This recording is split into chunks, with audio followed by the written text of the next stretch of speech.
This is the Aurelius Podcast, episode 45, with Komal Faiz. I'm Zach Naylor, co-founder at Aurelius and your host for the Aurelius Podcast, where we discuss all things UX, research, and product. In this episode, we have Komal Faiz, a UX researcher, strategic innovator, and new author. She joined me to share her experience doing some really interesting cross-cultural research work she and a larger team did in understanding women's mobility challenges in countries like Malaysia and Pakistan. Through this conversation, Komal brought up some really interesting findings of her own experience and how research execution changes when you're looking to learn from different cultures, and some things we can all consider to be more thoughtful and inclusive in the work that we do, even if it's not such a broad global context. The Aurelius Podcast is brought to you by Aurelius, the powerful research repository and insights platform. Aurelius is an all-in-one space for researchers to organize notes, capture insights, analyze data, and share outcomes with your team.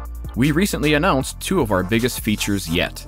Aurelius now offers transcriptions and our automatic report builder. You can add any audio or video recording and have notes created for you automatically. Then, Aurelius automatically creates a report with every key insight and recommendation from your project, which you can then edit, design, and share with anyone right from Aurelius. Check us out at aureliuslab.com. That's AURELIUSLAB.com. Okay, let's get to it. Hey, Komal. Hi, Zach. How are you? Great. How are you doing? I'm not bad. We're rounding up the end of 2020, so when this comes out, folks, hopefully we've turned the corner by then. But, I think we're all at this point kind of hanging on, and just as arbitrary as that time and date is, I think we're all ready to be past it. But I'm pretty good, all of those things considered, and I appreciate you jumping on and taking the time to chat. Absolutely. It's a pleasure to be here talking about UX research with you and end of the year. So this is a good news. Yeah, at least I certainly hope so. Yeah. There's a couple weeks left, and with what we've seen, there's always enough time for something else crazy to happen. But oh my God, yeah, I'm just clinging to hope. As we do with every episode, I would love if you could maybe just introduce yourself, share a little bit about background in case some folks don't know you or are not familiar with your work. Absolutely. So I'm Komal Faiz. I'm a UX researcher and also a strategic innovator. I've been in the field for 6-7 years now, and I have master's in strategic foresight and innovation from OCAD University, Toronto. I have communication design, bachelor's from National College of Arts, Pakistan. Recently found out a great thing as a milestone that my book as a co-author is out. It's called Contentious Cities. It's published by Routledge and edited by editors from Melbourne University. So yeah, I'm currently working as a UX researcher at Zensurance in Toronto, Canada. Loving my field. Have a lot of interest in mobility, travel, insurance, finance. Sounds contradictory, but I love both sides. So yeah, that's me. Yeah, okay. Part of why I wanted to chat with you is I think that you've done some really interesting work on a couple of those topics that you've actually given talks about. And even the book that you mentioned you co-authored, I believe touches on, I haven't read it yet because it just came out. But, it'd be really useful to kind of maybe share some of the background there and what led you to those interests in some of that work that you've done. Amazing. Yeah, this is probably my favorite topic and project to talk about. What you're mentioning about the talks and the book itself, it's connected to a project called WeMobile. It was funded by the Arts and Humanities Research Council UK, and basically it brought together researchers from UK, US, Pakistan, Malaysia, and we all worked together to understand what are the mobility barriers that women are facing in low middle income countries, especially Pakistan and Malaysia. Comparing it to life in the UK, we tried to understand how it really impacts women's lives and life decisions. So it was an incredible project. Honestly, I got to go to different countries, do research there, work with incredible researchers from these countries. Andre is a director at Coventry University, UK. Adila is at University of Malaya, Malaysia, and others are from different spaces as well. And basically, this project, which was around 1.5, 2 years, helped us understand how incredibly important mobility is for women and how underestimated this huge side is around the world, whether it's like developed countries or developing countries. It's really neglected, not looked upon as a significant area. But as we're talking about women's rights, as we're talking about growth, as we're talking about moving forward, 2021, this century, this is a very, very, very important topic. So yeah, based on the work that we did in that project, this book chapter is sort of like a synthesis from there, what we found, what we understood, understood, what policymakers and decision makers should be looking at. And my talks were also revolving around that particular thing. And I'll talk more about the insights and everything as we move forward. But just to give you a gist of it, this is what it was. Awesome. Kind of where I want to start, just because I'm guessing that some people that are listening to this may have the question, when you talk about women's mobility, can you put some more definition around what that is and what you were actually studying? Absolutely. And great question, because I keep forgetting it's my context and it might not be the same context. What I mean by that is traveling, commute, even migration and immigration, emigration, both. For women particularly, going to work, going to places for education, leisure, changing lives, making life choices. So everything related to transportation, commute, and moving from one place to another for women, we put it together under the idea of mobility for women and women's mobility. Got it. Okay. That is definitely helpful context. One of my first questions is, of all this research you did, how did you do the research, right? Because for us who are research nerds and thinking about this cross-cultural, cross-country, and not even just the operations, but how did you decide what kind of research you were going to do and how you were going to conduct that? It was kind of hard to decide that. Because as I was saying, like women's mobility, if all of these concepts and like all of this travel, commute, migration comes in that, then where do you start? Where do you end? So our first question in this was, okay, where do we put that line? Which box are we going to keep? Because in UX research and in any research, it's kind of important to define that box, like so that, you know, you're not just going crazy with the data and information and everything. So we pulled it together and we decided, okay, going to focus on commute and travel, right? We will leave the inter-country and across-border commute for now. We're going to focus on low middle income countries, particularly Pakistan and Malaysia. And we're going to even narrow it down. In Malaysia, we focused particularly in Kuala Lumpur. Pakistan, we focused particularly in Lahore as our center. And in UK, we particularly focused on Coventry. So defining geographical boundaries for us and defining, okay, this is commute and day-to-day traveling, it really helped narrow it down. So that was the starting point.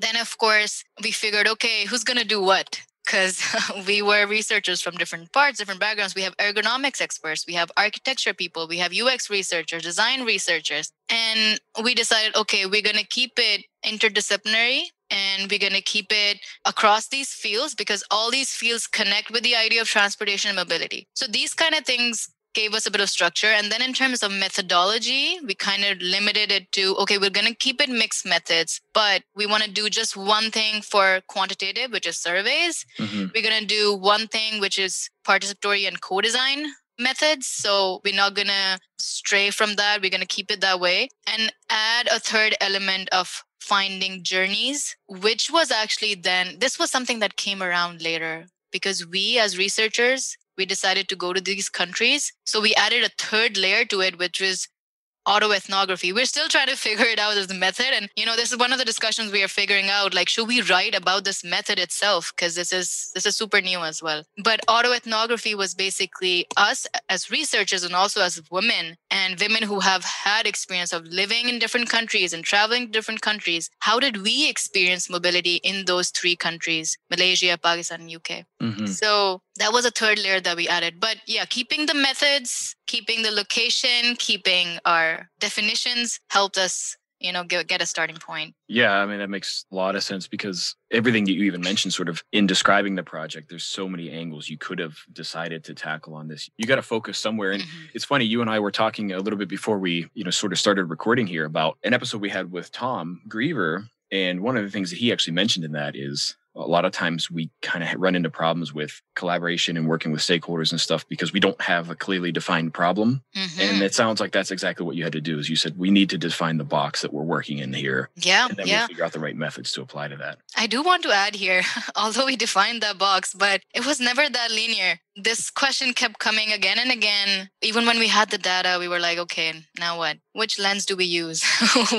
which perspective do we use? Who do we listen to? What takes what? I would say it was a consistent conversation again and again. And especially in teams where there's a lot of different perspective coming in, there can be all these complexities of this particular question, where the box lies, you know, where do we put this sort of end or like a temporary line to? So, yeah. Sure. Okay, well, let's dig into the real depth of this. What are the things that you learned? What did you really take away from this at a high level? Main insights that we would see as researchers. Do you want me to talk about it? Because there are two sides to this. Do you want me to talk about it as a UX researcher or in that project about mobility, the insights and takeaways? I'm actually really glad that you asked for that clarification because I planned on asking about both. So when I was asking just now, I was, imagine that everybody's listening are the stakeholder and you say, okay, here's what we learned for the project. Yeah. What I do then also want to hear is what do you think you've learned from that experience that other researchers should know and kind of learn from? But let's take it as maybe, two parts. Absolutely. I think, for our listeners, I think the UX researcher part would be more relevant. And I really love sharing that part. I think it's a very interesting question because I've reflected on it a couple of times. And every time I come up with a new insight, I'm like, aha, didn't think about this one. But one of my biggest takeaways, to be honest, will be the experience of working with such different minds and being able to apply the theoretical linear understanding of collaboration to a super, super complex version of it in reality. That's my beef with theory sometimes. You can listen to it, you can read it and be like, okay, I know everything. And then you start practicing it and you're like, what the hell? Like, where is that? How do I take a pause, step back and be like, guys, let's start from scratch. This is what the theory said. Let's take it step by step. Never happens that way. So my biggest takeaway in terms of that was I learned how to accept the complexity and let it flow. What I mean by that, they sound great words, yeah. But what I mean by that is that I read it in theory that when you're collaborating with people, try to make things more structured, more organized. For example, if you take any participatory method that we use, it's like always like, okay, in a World's Cafe, set people in a group, give them, a piece of paper, ask them questions and they'll start talking. Whenever it's in reality, it's like everyone starts talking first and you're like, how do I bring them to this one question and how do I stop them? Because that's reality. As humans, we like discussing. We saw the other person. We're not just going to sit there and be like, what's up, buddy? I'm just going to look at you. We're going to start talking. So in this collaboration, I had Dr. Andre, who was a director at Coventry University. I had Dr. Dina, who is a professor, and both of them are still in the same position. She is from Urbana-Champaign University. She is a senior professor, associate professor. I have my brother, who is an architect from Pakistan. I had Dr. Adila and Dr. Nick from University of Malaya, who were working in design and architecture and urban design. And I had me, who's been in UX research and has design background and has been more on the systems thinking side of things and social innovation. So my biggest takeaway in this collaboration complexity was when we all sat down and we started thinking about, okay, how do we do this? How do we analyze this data? I realized there were just so many different perspectives and, who takes a jump at it? Lucky for me, there was no one who wanted to be the dominant voice. They all wanted to step back and be like, okay, no. Tell me what you think. Tell me what you observed from this experience. That was a great thing. But whose narrative are we listening to and whose perspective in terms of observations, analysis, synthesis are we talking about? So going through that in reality was something that a big learning point was that theory is one thing and practice is slightly more complex. Another takeaway that I will talk about will be as a UX researcher, talking about methods. Sounds very trivial. Sounds like a 101 about UX research. Of course, you should know all the methods, and you are a UX researcher. You should know which method to use when. But when you actually are doing research in different countries, the context is very different. And that defines the methods you use. For example, in Pakistan, I just couldn't rely on being like, okay, I'm just going to, put up a post about like, hey, we're doing a World's Cafe and woohoo, come together, talk to us about your mobility issues. It had to be a very one-on-one kind of invitation because women are not really inclined to come to these kind of sessions, or why would they, go to what is a World's Cafe to begin with? But on the other hand, in UK, we posted about it and we could be like, people knew about it more. Like, yeah, we want to talk about mobility. Of course. I remember that event that Transport Ministry had like a year ago. So this might be something similar. So it's cool to do that. So you have to think about methods in a very contextual way, which includes social stuff, cultural stuff. And in Malaysia, we decided to have focus groups. But when I went to that focus group as a researcher, a big barrier for me was language. Mm-hmm. I don't know how to talk in Malay, and they looked at me like an outsider. Although physically and appearance-wise, I'm a brown person. I could gel in with that, but I was still, step back because English was my way of communication, and for a lot of them, it was like, okay, you know what? You don't even know our context. So yeah, all these things about methods and how to deploy them was an insight for me, and how it's contextual. That's I can only imagine. I mean, especially the language barrier. I mean, what happened there? Mhm. To be very honest, it wasn't like a big barrier in our project because lucky for us, we were doing it in a setting with women who are educated or slightly more educated or could communicate in English, at least to a basic level. So we didn't struggle with it a lot. But I will mention that when we were conducting some sessions in Pakistan and in Malaysia, there were moments where some expressions and some experiences could only be expressed in a full way using that language. Sure. When you wanna actually explain that extent of it, you want to use your own language and be like, this is how exactly I felt. So for example, we're talking about in Pakistan, I remember we're talking about mobility issues and this topic of not having bathrooms for women on bus stops and on workplaces was something that really restricted mobility because you're a woman, you are having your periods, and then you have to go to your work and you have to wait at the bus stop for 1 hour. You can't change your pad. What I'm saying sounds like, oh my God, why is she even talking about this? But yeah, that's a very real thing. And you can't really express the frustration you feel. So one of the participants, she actually started talking in Urdu and she was like, this is just, ridiculous. And I can talk about this with you girls, but I can't bring it up in a public place where men are sitting in the bus stops and they're the managers and they're the ones making the rules. So this kind of language stuff, I found it very, very interesting. Same with Malaysia. There was a woman who was a activist and she was talking in English and everything. But the moment she started talking to our researchers from Malaysia, she started expressing the things she felt about it. She said, it's so politicized. Women are not represented. Even in this day and age, I'm an activist and I have to explain basic stuff. There was this one small moment. It's not relevant right in this question, but it just came to mind. It's very interesting. There was this one guy in Malaysia. He was a representative from the government and he gave a presentation saying about helmets and safety. And I think just because he was used to it, he said, well, men are not that good with taking care of themselves and safety, but women are very nice and they drive really slow. And us sitting in the crowd were like, oh, how dare he? So when that activist was talking about it later, she was trying to be polite in English, but when she started talking in Malay, she was literally expressing that, you know what, that guy just labeled us as women being slow and being a nuance in the transportation thing, like when they're driving slow and holding everyone else back. And she's like, how dare he? Like, this is the stuff we talk about. This is sexism. I just realized at that moment she couldn't have said it better in English.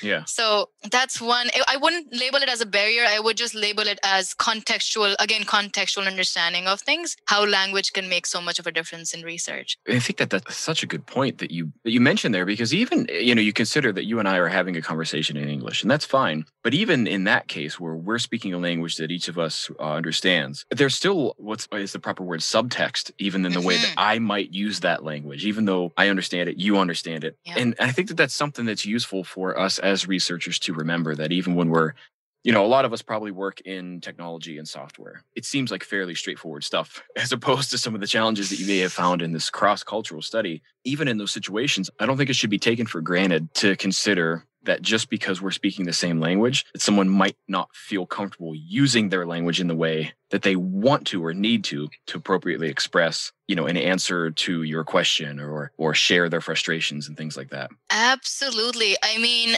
language defines culture, social structures, interactions. It's so much more than just communication in a verbal format. It's like just the tip of the iceberg. It has so much deeper stuff. For example, I look back at Uber case study. They launched in India, they launched in Pakistan. The way I experienced it in Pakistan was so much different than the way I experienced it in developed countries, in Canada and US. And one part of that is communication. You sit in an Uber in Pakistan and the driver goes like, in the local language, he goes like, just in a very informal way, like, what's up? Like, where are you going to go? And should I drop you? And there's this scare factor that you're a woman sitting in a stranger's car.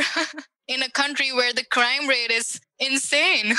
Versus when I go into an Uber in Toronto sometimes and I'm treated like, hello, ma'am, and welcome, and I have water, and I have, these are directions I'm going to follow, and, these are timelines, and I feel like it's so structured all of a sudden. And that's just me perceiving this, while I'm sure people who are native English speakers might look at it differently. And for me too, I consider myself not as a great example of this because for me, growing up, English had always been a part of my education. So again, there's another layer to this. I can't compare to people who don't have that context as much. So definitely in research, this part, and Uber kind of failed in India and in Pakistan, didn't succeed the same way it did in developed countries. And, one of the things could be cultural and social aspects concerning language being one tip of the iceberg sort of thing. Yeah, for sure. Your comment there actually reminded me of something I kind of wanted to ask you, is that through your experience in doing this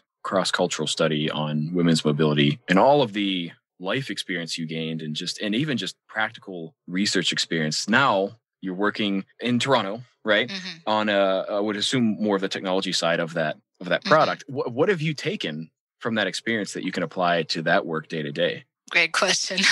I think I will reflect on that for a mini second here.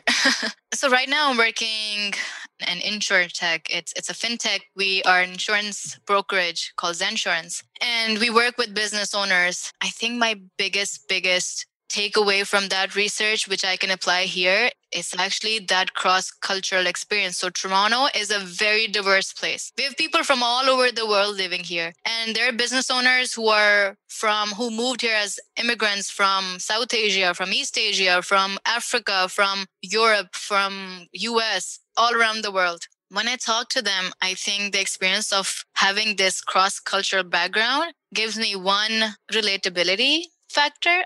I tend to find it easier to build trust sometimes because if they're talking about US, I'm like, yeah, I've lived there. I know those things. I know those foods. Instant connection. I can build that sort of trust to actually go deeper in the questions. If they're from South Asia, I've spent my entire life there. I mean, talk about it and I'll have that context. So that relatability really adds to the trust factor as a researcher, which I really value. And then in terms of understanding little social and cultural cues in responses, which I have to then sort of like deconstruct when I'm trying to understand the insight in it. So for example, this guy who came as a participant for one of the studies at Zensurance, it's so funny. He had his certificates like literally put up at the back and kept saying again and again, I'm an author of 15 books and I've talked here and there. And whenever I'd ask him, okay, like tell me more about the experience you had online with our services, he would be like, if I was you, I would change this thing because, being as a consultant for 15 years, I really think putting a drop down there is of no use. To me, this is a cultural side of things, a cultural aspect of showing off your part of experience so that your input is considered valuable and credible. Mm-hmm. And when I was taking insight from that interview, I was like, okay, breaking it down, this part of the response was him building that credibility. And then when he describes why, is that part where I can actually find an insight and take back to my team and be like, guys, we need to put a drop down because the slider is having a problem on the mobile. Or we need to find some solution to solve this slider issue because the thumb on the mobile is the problem we're trying to solve here. So I think having that background of understanding different contextual clues with my cross-cultural research and experience, I think it makes it sort of manageable, I would say, or what's the best word? In a way, more easier to break it down and pick on those cultural cues. That's good. I'm glad you shared that. And just for me, as something I do in the show is I kind of bring it back and try to summarize something, but I'm going to add my own personal takeaway to that. And I think it might be helpful is that sort of just reminding yourself of trying to build that trust and rapport with anybody you're doing research with. So it's not a thing if you're running a survey necessarily. It's not a thing if somebody's just filling out a feedback form, but it's very, very different if you're jumping on a call or if you're meeting somebody in person and having a conversation. I know I've certainly fallen victim to it where I'm so focused on the thing I want to learn and the answer that I need to get in order to do my job better or, provide direction or recommendations from the research we do that you don't spend as much time building that trust. And the thing is, even if you get the answer, maybe you didn't earn enough trust with that person to really get deeper in what you could have learned. And that's something really worth, I think, reminding all of ourselves about. Is that a fair summary? Absolutely, absolutely. I think I look at us UX researchers as almost like part therapists. When the therapist builds that trust that you want to actually share your real life story with them instead of just the version that you share everywhere else. That's where you want to be at to actually get valuable insights, especially when it comes to the financial sector or when it comes to business or more things where people don't want to share their actual secrets or their actual desires, or even like studies that include sexual behavior or they include more intimate behavior. Sure. Or for women when it comes to their bodies and stuff. All these kinds of research, as a UX researcher, you have to really build that trust, because otherwise you're just going to get superficial insights and, you've done your job. Great. You'll find some insights. But if you want to hit the nail, at the right spot, like you have to have that trust. I see myself as a psychotherapist in the first 10 minutes and then I switch to like, okay, I'm a finder now.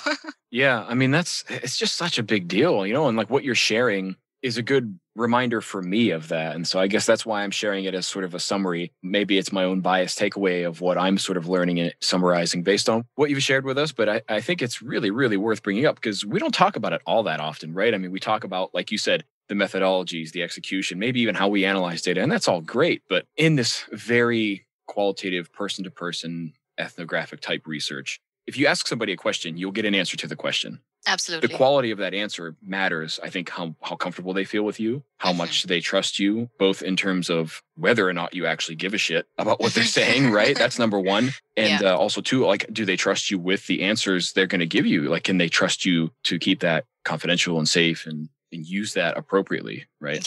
Yeah. Little things. I mean, I'll use this example of our conversation in the start before we actually started recording this. You said, we don't censor information. And for me, that little moment was like, great, I can talk about things that I would not think about talking in a public space. So if I'm talking about women's bodies and periods and all those things, it's because I felt comfortable. I was like, wait a minute, I don't have to censor that, and small thing, but that builds trust. That's how we build trust with this conversation even.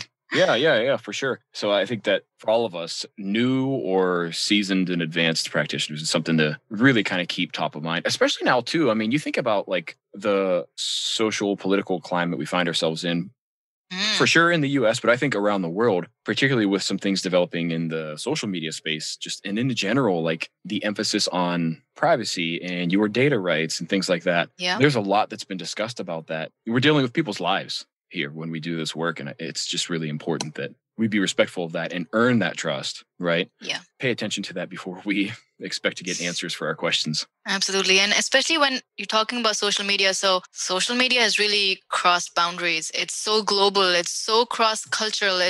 You can't just decide one thing based on an understanding in UK and put it everywhere, or in US and put it everywhere. It's this realization of how contextual this is while it's very global. And in that, if you actually want to find those real insights, you have to build that trust. As I was saying, like I stepped in and I felt like I could speak in English and I looked like, a local in Malaysia, but they would still see me as an outsider. What can I do as a UX researcher to really build that trust? I'm on your side.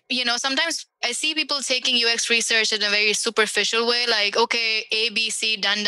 I'm working in a tech company. I've done all my steps. But if you take this perspective to a bigger scale of social scale, where people are doing work in tech, but in things like sensitive issues like political stuff, rights, women rights. Recently we had such an outcry about colored people, and it is so important. Like, and if you're building a tech company in that space, man, you got to be sensitive about it, and you got to be able to build that trust, because otherwise, why would someone share their vulnerable side and their problems and their challenges with you if you're an outsider? And I think the most important part of that, and that last bit that you just talked about, is being genuine too. Because I think if you're just kind of going through the motions of where it feels like, oh, this person is trying to build trust with me, like that's not it, right? Yeah, That's not what yeah. you're Oh my going God. for. You're not checking a box. You gotta, Oh yeah. and I think that that's the thing, right? Is in doing research is that you have to actually care about what this person has to share, what they want to share. I think you have to start with the right intentions, and we've talked about that a bit on other episodes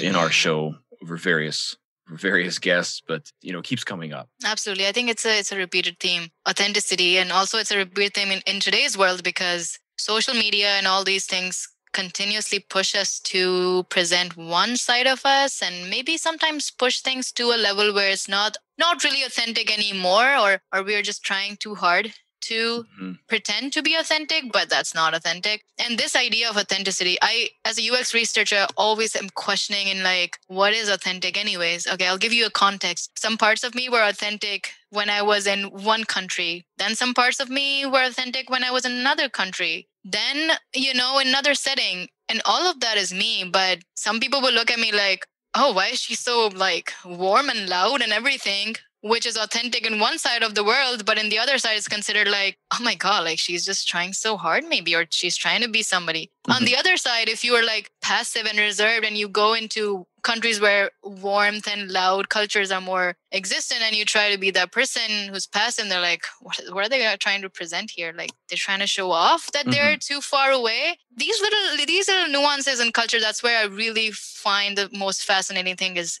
that's where you build the idea of authenticity, the idea of cultural context, the idea of building trust, all the things that we talked about in these little nuances. Yeah, and through all of that, you brought up this experience in Malaysia a few times where, maybe quote unquote looked the part, but you were speaking a different language and they could have seen you. Was there any particular thing you did to sort of build some of that trust and really start to connect with those people so that you could have these real conversations? For me, I think this is a great reminder of like so many of those moments. I think this happened to me and to us in general when we were building our team as researchers from like different countries. When we were building trust with participants in those countries, it was a repeated thing now that I'm looking back. And on my end, what I tried to do was finding some common spaces, not forcing it, but trying to discover through conversations. One, by stepping forward and being like, hello, I want to be here. My intention is that I don't want to be considered an outsider.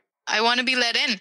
And chances are some good people will let you in because they see that positive intention. But the main thing I think was to find common grounds. With the researchers that I was working with, our common ground was we were mostly women who had traveled, who had lived in different countries, who had faced challenges on our own. And so that whether we really were apart in our age groups, in our backgrounds, but that really connected us like that. Like it just built that informal sort of understanding. Like I know you and you're not an other.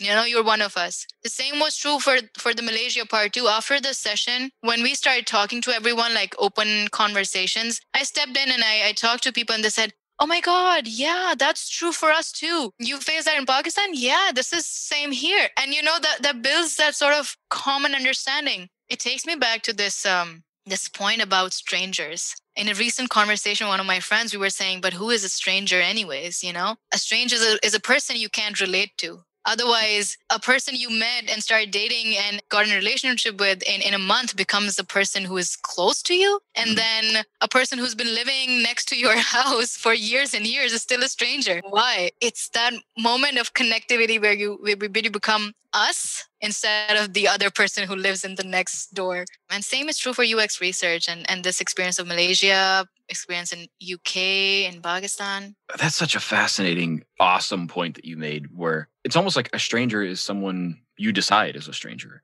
So, if we show up as we're a person and we're having a conversation, not I'm here to research you. Like that's that's not what's going on. And if it is, and that's the way you approach it, you're definitely going to get a different result. And it also made me think of some experiences I've had too, where this is not every time, but I have certainly had the experiences where, you talk with people and you say, okay, you explain what you're here to do and maybe you build some initial trust and stuff and you have the interview or the session. And I've found that in some cases, that person, once you're like, okay, yeah, I mean, that's all the questions we had and stuff like that, anything else you want to chat about? And then all of a sudden, after the session ends, is when you get some of the best information, because then they feel like they can turn this other part of themselves off. They feel like they can 100%. be, I don't think that that's right, wrong, or indifferent, but it's just something to be mindful of. And it comes from trust. It comes from feeling comfortable. Absolutely. I'll share this one anecdote. So we had a maid in Pakistan, Lahore, and she would come every day to the office to do the cleaning. And this one day, when we were working on this mobility project, I went to her and I said, "Where are you coming from? Like, how do you commute?" She's like, "Oh, I live like 2 hours away, 2 hours commute away." And my brother, he was the one who actually insisted that I talk to her, because he was like, "I think we have a really good experience here," which is very anecdotal. And of course, she didn't know we were interviewing her or we were actually digging in for some information. So she opened up and said, "You know what? This is pathetic. Our public buses are like this. And, I have to change from one rickshaw. Rickshaw is a small 3-wheel ride. From rickshaw to bus to rickshaw to walking. And, I spent 2 hours coming one way and 2 hours going back ways. And I wonder, why am I doing this for just, some money?" And she was really, really digging deeper into problems in the bus, problems in the rickshaw. And she was complaining in a way, but she was so open and free to do that. But in contrast, when we were in World's Cafes and we were talking, I noticed everyone could not open up like that, because they were like, "Oh, you know what? We have to protect the image of our country. This is a cross-cultural research. And, we don't want to show ourselves as like the stereotypical colonized version of these illiterate people, That is like how you were saying, after that conversation, the person opened up. That's the exact same difference of like this formal side and informal side of things. Very, very interesting for sure. Yeah, I think a lot of people ask me, I'm sure you get similar questions, where maybe they're newer to the field or they're trying to break into UX research field. And, how can I become a good researcher or a better researcher? I think it's these kind of things that really separate someone who, like you said, knows the theories, knows the practices, can teach anybody how to structure or set up an interview, and everybody can ask questions. It's a matter of getting this kind of experience and thinking about these kind of things. Who is this person I'm talking to? What might they be apprehensive about? What are the reasons, like you said, even culturally, they might not want to share this with me because of the way that they're, concerned of how it might make them seem and things like that. I think it's this kind of stuff that makes really good researchers. This is the advanced level UX research that we need to start talking about, because I've been questioning for a couple of years now. I'm like, I've read so many books, talked to people, and every time is the same thing. What methods? Even in job interviews, like applying for senior positions, and they send you a questionnaire saying, "What methods do you think you use?" And just 101 questions. And now that we're talking about it, absolutely agree. These are the things that are the advanced level, which differentiate you from just anyone doing the job versus you loving that field and you going to an advanced level understanding of it, for sure. Awesome. We're coming up towards the end of our time. I want to be respectful of that for you.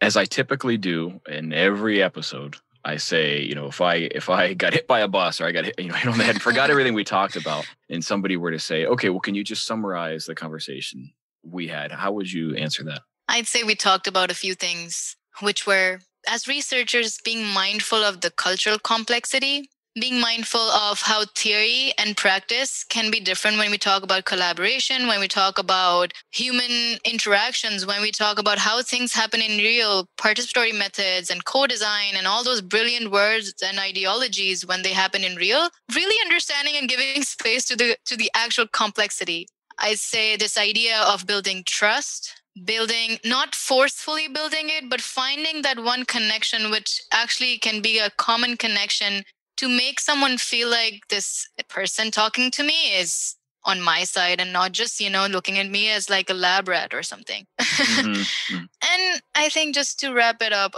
UX researchers tend to look at it in a philosophical way sometimes. And I think being UX research is one side of that. I would say, to wrap our conversation up, as like one insight, is that we need to remember we are working with humans. And even if we're working in tech, we're working in VR, AI, whatever, we have to keep that human side of things alive in some ways to be able to find more. We are, after all, discoverers, and researchers are like, those people looking in for new things. So yeah, that's how I'll probably wrap it up. Nice.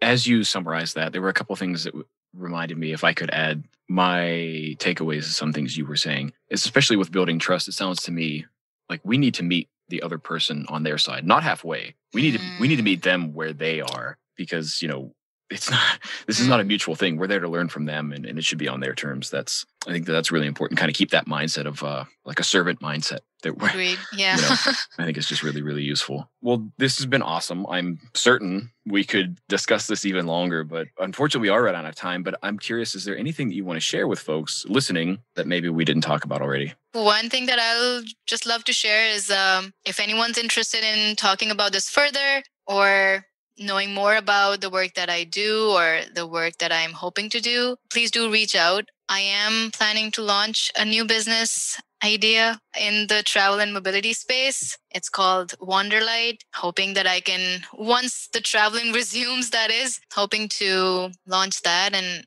people interested, please do reach out. I won't reveal what it is just yet. Please do check out the book that I've co-authored. It's an incredible book. It brings together researchers from around the world doing projects in so many different spaces on gender, on how cities look like, and how experiences of the cities can be designed and developed to incorporate equality and equity and fairness. Yeah, that's all what I'll say. Okay, awesome. And we can make sure to include some links in the show notes to some of that stuff. So when you're listening, go ahead over to page where we've got the episode with Komal and go ahead and check those things out. Otherwise, I just want to thank you again for taking the time. Really, really awesome, very interesting conversation and background and life experience you shared with us.